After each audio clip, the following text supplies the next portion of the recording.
On the morning of her wedding, while other brides were applying their makeup with trembling excitement, she was already crying. Deep, guttural sobs that shook her entire body. Tears that wouldn't stop, no matter how many hands reached out to comfort her. But what nobody knew was that she had smiled 3 nights earlier. Alone. In the dark. At a forbidden shrine where smiles are currency and joy becomes death. Picture this, a bride in pristine white, trembling not from happiness but from terror. Blood on white cowries scattered at her feet. A shrine torch going out suddenly, as if the wind itself had turned cold with judgment. This is not a love story. This is the price of a smile made in secret. This is what happens when desperation makes you trade tomorrow's tears for today's relief. If you believe secrets always collect interest, tap the like button now. Because what you're about to hear will make you question every choice you've ever made in the shadows. There was a village. Not so different from the ones your grandmother might have told you about. Where red clay paths wound between compound walls. Where the smell of burning firewood mixed with the sweetness of ripening mangoes. Where everyone knew everyone's name, their family line, and every secret they thought they'd buried. In this village lived a young woman named Ebony. Beautiful. Respectful. Hardworking. The kind of woman who helped elderly neighbors carry their water pots without being asked. And she was engaged. To Connor. A gentleman with honest eyes and calloused hands from honest work. He wasn't rich. Couldn't promise her a big house or fancy clothes. But he looked at her like she was the answer to every prayer he'd ever whispered. The wedding preparations had begun. Everything looked perfect. On the surface. But surfaces lie. Her mother had died 7 years earlier. Childbirth. The kind of death that happens too often in villages where the nearest hospital is 3 hours away on roads that barely deserve the name. After the funeral, her father never fully recovered. His body began to betray him. First the cough. Then the weakness. Then the confusion that came and went like unwanted visitors. Medical bills piled up. The small farm that had sustained their family for generations began to fail. Debts accumulated with the cruelty of compound interest. 3 weeks before the wedding, the village moneylender came calling. Your father's debt must be settled, he said, his voice smooth as palm oil. The land will be seized next week. Unless, of course, you can provide 30,000 naira. 30,000 naira. It might as well have been 30 million. Connor was saving every penny for their future. He was proud. The kind of pride that makes a man's back straighter and his options narrower. When Ebony tried to tell him about the debt, he had held her hands and said, "We'll find another way. We don't accept help from people who trap us with kindness. Noble. Honorable. And completely useless." If you've ever smiled outside while breaking inside, drop a like. Because Ebony was about to do something we've all been tempted to do. She was about to take a shortcut. Through sacred ground. 3 nights before the wedding, Ebony couldn't sleep. She rose quietly. The moon was hidden behind clouds, as if it knew what she was planning and wanted no part of witnessing it. There are places in every village that people avoid. Places where the boundary between the living world and the spirit world grows thin. Where the old gods still listen. Where bargains can still be struck. In Ebony's village, that place was a shrine of smiling stones. It was said to grant favors.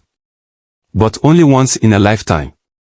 And only if you could smile during the ritual. No tears. No hesitation. Just a pure, clean smile while you made your request. The cost. The cost was never explained up front. You received the blessing first. The bill came later. Always when you had the most to lose. An old woman, Mama Kudi, had seen Ebony that afternoon, staring toward the forest. Their eyes had met. And Mama Kudi had said quietly, "A bride must never owe the spirits. They collect their debts in the middle of joy." But Ebony looked away. Pretended not to hear. Now, standing at the edge of the forest, she stepped in. The path seemed to know where she was going. Trees leaned in like gossiping aunties. Night birds fell silent. When she reached the shrine, the stones seemed to glow faintly in the darkness. She knelt. The ground was cold. She placed her offerings, palm wine, white cowries, 7 white candles. And then, she had to smile. Do you know how hard it is to smile when your heart is breaking? To force your face into the shape of joy when your soul is screaming. But Ebony did it. She thought of her father's smile, of Connor's laughter, of children she hadn't yet had but could already imagine. She poured every drop of hope from the bottom of her heart and shaped it into a smile. And she spoke. Spirits of this place, ancestors who still listen, I come with respect and desperation. My father is dying. Our land is being taken. I ask for help. For money to clear the debt. For my father's health. For a chance at the future I was promised. The candles flickered. All 7 at once. The palm wine began to bubble. The cowries rattled, creating a sound like laughter. Or maybe like weeping. A voice. Or perhaps just the wind learning to speak. You have smiled in our presence. The smile is accepted. Your request is granted. But know this, you may smile today, but you will cry where it matters most. The debt will be collected when joy is fullest. This is the exchange. The candles went out. All at once. Complete darkness. Ebony stumbled home, her smile long gone, replaced by something that felt like victory and terror mixed together. If you stand for justice and not shortcuts, hit the like button. Because what Ebony just did is what so many of us do. We make deals in the dark and hope the light never finds out. The next morning, there was money. A small cloth bag in the corner of her room. 30,000 naira. Exactly what was needed. She paid the debt that afternoon. The land was saved. Her father's face crumpled with relief. Where did you get this? He asked. Connor's family helped, she lied. The lie tasted like metal. Like blood. Within days, her father's health improved. The cough lessened. The confusion cleared. He could walk to the veranda and sit in the sun. The wedding preparations accelerated. Suddenly, there was money for things they couldn't afford before. The village buzzed with excitement. Everyone commenting on how blessed this union was. Everyone except Mama Kudi. The old woman watched, her eyes knowing. She had lived long enough to recognize the smell of borrowed blessings. But Ebony tried to convince herself everything was fine. The invitations were sent. The date was set. Connor was happy. Her father was healing. Except for the dreams. Dreams where wedding songs slowly morphed into funeral dirges. Where her white dress turned red. Where guests arrived with smiles but left with their faces covered. She would wake gasping, her pillow damp with sweat. Or tears. She could never tell which.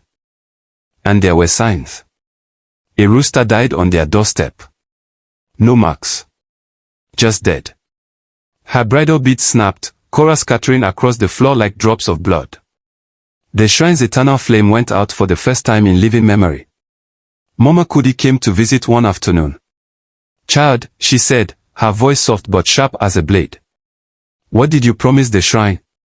Ebony's heart stopped. I don't know what you mean, Ma. Don't disrespect my age with lies. I can smell shrine smoke on your soul. What did you trade? The silence stretched. Ebony wanted to confess. But pride and shame and fear created a powerful seal on the truth. There's nothing to tell, Ma. Everything is fine. Mama Kudi stood slowly, disappointment thick in the air. The shrine always collects, child. Always. And it collects in public. Where shame has witnesses. Where joy turns to ashes in front of everyone you love. If you've ever ignored warning signs because admitting them would mean admitting you made a terrible mistake, comment I understand. Because we're about to see what happens when you ignore the smoke until the fire arrives. The wedding day arrived like a judgment. The sun rose bright and merciless. Ebony woke at dawn.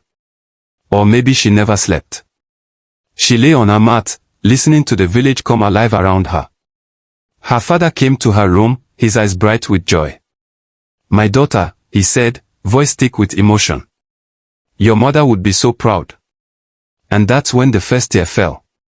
Then another. And another. Until she was crying.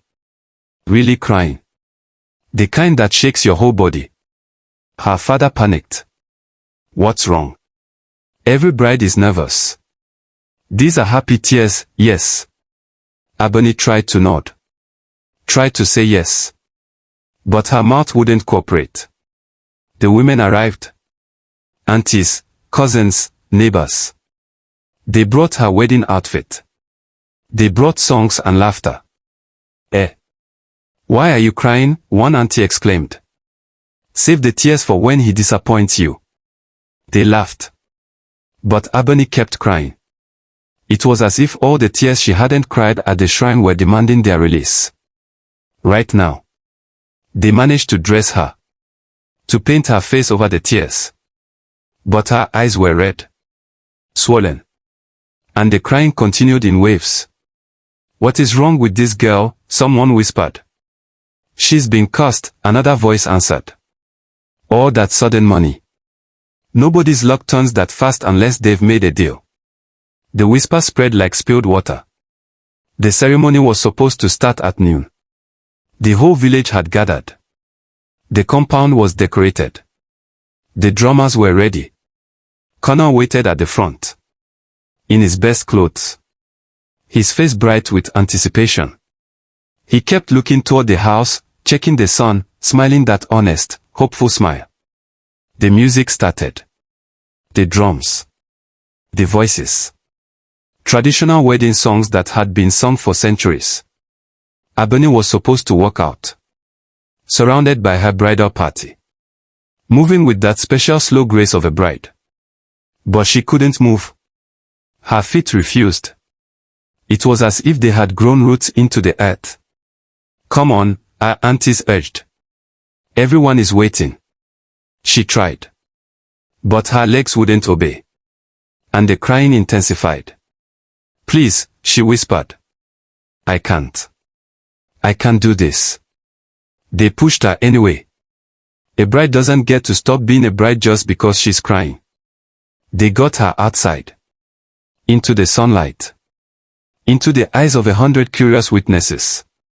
The music faltered. Connor's smile dimmed, confusion replacing joy. Ebony stood there, trembling. Her white dress pristine but her face destroyed by tears. "Ebony." Connor took a step forward. "What's wrong? Talk to me." And then. The words came out. Unbidden. Unwanted. As if the shrine itself was speaking through her mouth. "The shrine wants what I love most. Silence. Complete and total silence." "What did you say?" Connor's voice was very quiet. Very careful. "I went to the shrine. The shrine of smiling stones. 3 nights ago. I asked for help with the debts. I smiled. I smiled when I should have cried. And now the shrine wants payment. It wants our first child. Or your peace. Your mind. Your joy." The gasps rippled through the crowd. The elders stood up. Mama Kudi nodded slowly. Connor stared at her. His face cycling through emotions too quickly to track. "You made a deal with the shrine. Without telling me. You decided for both of us. Traded our future for money. I was trying to help.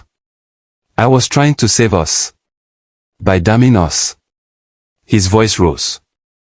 "By putting our children at risk. What kind of help is that?" The priestess stepped forward. "A bargain made with the shrine of smiling stones cannot be unmade. Only redirected. The cost must be paid. The question is not whether you will pay. The question is what you will pay. And when. If you believe love should never be used as collateral, like this video. The wedding couldn't continue. Not like this. The guests dispersed in clusters, voices low with gossip. The elders gathered. The food sat uneaten, growing cold. Ebony's father, when he understood, sat down heavily and began to weep. "Why didn't you tell me?" he asked through tears. "I would rather have died than have you do this." But it was too late for rather halves. Mama Kudi came forward, her old bones moving with purpose. "There is one way," she said. "Only one. But it requires courage most people don't have." "Tell me," Ebony begged. "I'll do anything." "You must return to the shrine. Before sunset. You must offer something the shrine values more than what it demanded. Tears given freely. Tears of true understanding. You smiled falsely. Now you must cry truly. You must weep for what you've done. Feel the full weight of your choice. And offer those tears as payment instead. That's it. I just cry. Not just cry. Feel. Truly feel. The shrine accepted your false smile because you needed something. It will only accept your true tears if you understand everything you risked." Ebony looked at Connor. He was standing apart, arms crossed, face unreadable. "I have to go," she told him. "I have to try to fix this." "Fix it." His laugh was bitter. "You can't fix trust once it's broken, Ebony. You can apologize. You can make amends. But fix? No. Some things stay broken. Are you saying you don't want to marry me?" He was quiet for a long time. Finally. "I'm saying I don't know who you are. I thought I was marrying someone who would face hard times with me. Side by side. Instead, I got someone who makes secret deals and tells me after. How do we build a life on that?" She had no answer. Because he was right. "I have to try," she whispered. "Then go," he said. Not cruelly. Just tiredly. "Go pay your debt. And then, we'll see." She ran. Wedding dress and all. Through the village. Past staring eyes and whispered comments. Into the forest. Branches caught at her dress. Thorns scraped her arms. She fell twice, mud staining the pristine white. Each stain felt like truth showing through pretense. The shrine looked different in daylight. Smaller. Less mystical. Just old stones in a clearing. She collapsed in the center. Not carefully. Just fell, her body giving out. And then she cried. Really cried. For the first time since her mother died, she let herself feel everything. The full depth. The absolute weight. She cried for her mother, who never got to see her daughter marry. Whose last moments were pain and fear. She cried for her father, whose strength had been stolen by circumstance. Who didn't deserve the shame. She cried for Connor, whose honest love hadn't been enough because she didn't trust it. She cried for herself. For the girl she had been. For all the choices she didn't make because she was too afraid, too desperate, too convinced she had to fix everything alone. And she cried for what she understood now, that shortcuts through sacred spaces always cost more than the long road. That desperation makes terrible decisions feel reasonable. That the appearance of solutions is not the same as actual salvation. She cried until there were no more tears. Until she was just a hollow vessel, emptied of everything. The shrine responded. The stones began to glow. The voice came again. Gentler this time. You smiled in pretense. You cry in truth. The first was transaction. The second is transformation. The debt is acknowledged. But debts of the spirit are not cancelled. They are absorbed. You will keep what you gained. The money. Your father's health. But you will lose something else. Something you didn't know you could lose. What? Ebony whispered. What will I lose? The ability to love with your whole heart. You will love Connor. You will marry him if he'll still have you. You may have children. Yes, together. But there will always be a part of your heart that remains closed. A room that stays locked. The price of false smiling is true distance. You bought your father's land. You kept your family whole. But you will never be fully whole yourself.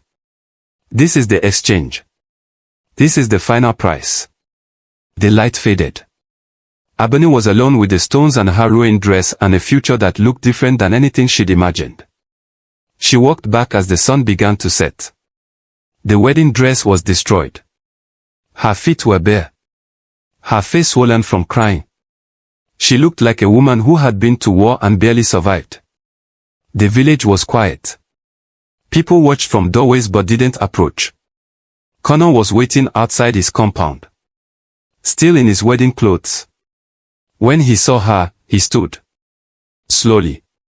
They stared at each other across the distance of the path. "Did you?" he started. "The debt is paid," she said. "Differently than planned. But paid. And us. That depends on you. On whether you can love someone who made a terrible choice. Who was desperate and stupid and afraid. Whether you can build a life with someone who will always carry this. Who will never be quite whole." He walked toward her. Each step deliberate. When he reached her, he didn't embrace her. Just looked at her. Really looked. "I'm angry," he said. "I'm hurt. I'm disappointed. You took away my choice in something that affected both our futures. That's not easy to forgive. I know. But I also understand desperation. I've watched my mother work herself sick. I felt the shame of not being able to help. So I understand the why, even if I can't accept the how." "What are you saying?" "I'm saying, we can try. Not the same marriage we would have had. Not the same trust. But something. Something honest. Starting from this truth instead of hiding from it. If you're willing to face what you've done. To live with it instead of running from it. Then maybe we build something different. Something real." Ebony felt something crack open in her chest. Relief. Hope. Gratitude. But also, there it was. That closed door. That locked room. She could feel it. A part of her heart that wouldn't quite open all the way. "I'm willing to try," she whispered. "If you are." He nodded. Once. And that was enough. For now. They were married 3 months later. Not the grand celebration that was planned. A simple ceremony. Just family and elders. Ebony wore a plain wrapper. Connor wore his everyday clothes. No drums. No dancing. Just words spoken quietly and promises made with full knowledge that promises can be bent. Ebony did not cry at the second wedding. And she did not smile too widely. She existed in the middle space. Present. Grateful. But never quite fully joyful. They built a life. Connor worked. Ebony helped her father on the recovered land. They had children, eventually. 2 girls and a boy. Beautiful children who carried their parents' hopes and the invisible weight of choices made before they were born. And Ebony was a good wife. A good mother. Good at all the external markers of a successful life. But Connor noticed. How could he not? The way she would sometimes pause mid-sentence. The way her laughter never quite reached the deepest part of joy. The way she held the children close but always with a slight reserve. One night, years later, when the children were asleep and they sat outside under stars, Connor said, "I forgive you, you know. For what happened.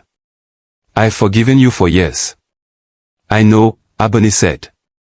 "But you haven't forgiven yourself." She was quiet. "Then, how can I? Every time I look at our children, I wonder what version of their mother they're getting. I look at you and wonder if you can feel it.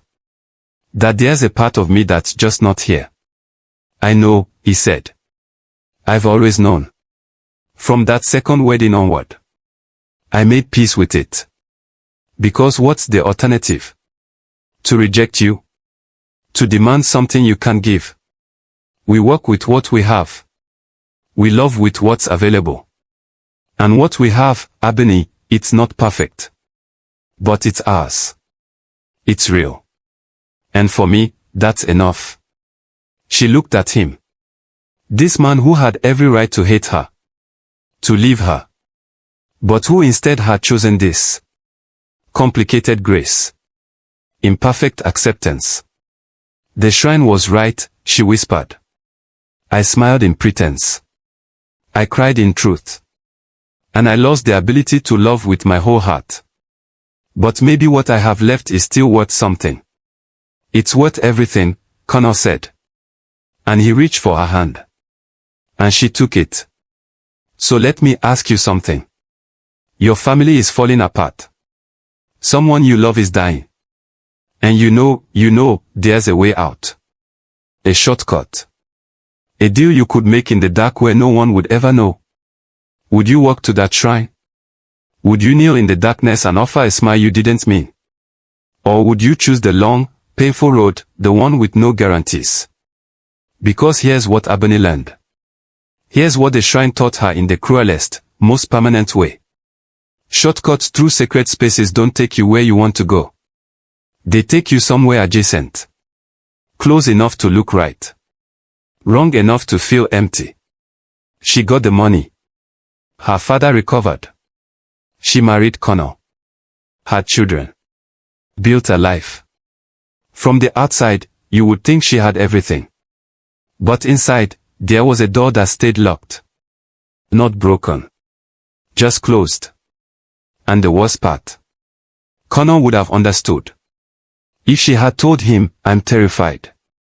I don't know how to fix this, he would have stayed. They would have lost things. Land. Comfort. Pride. But they would have faced it together. Instead, she chose to be the solution. To fix it alone. To smile through the terror. And in doing so, she fractured the very foundation she was trying to protect. That's the lesson. The spirits don't punish us. They simply remind us who we are. They hold up a mirror to our choices and say, look. Look at what you were willing to trade. Now. Right now, wherever you are. I want you to think about your own shrines. Not the literal ones. But the secret deals you've made. The shortcuts you've taken. The times you've smiled when you should have cried. We all have our shrines. Not forests. Not stones. But moments. Moments when lying feels easier than explaining. When staying feels safer than living. When smiling feels cheaper than crying. We all make midnight bargains. And we all pretend we'll pay later. And here's what I'm telling you. The bill always comes. Not immediately. Not loudly. But it comes when joy is fullest. When you think you're safe. That's when you discover what you traded away. So what do you do? If you're already mid-bargain. If you've already smiled at your shrine and the debt is active. You do what Ebony should have done from the start. Cry through tears. Not tears of regret, those are useless. Not tears of self-pity, those are indulgent. But tears of understanding. Tears that mean, I see what I did. I see why. I see the cost.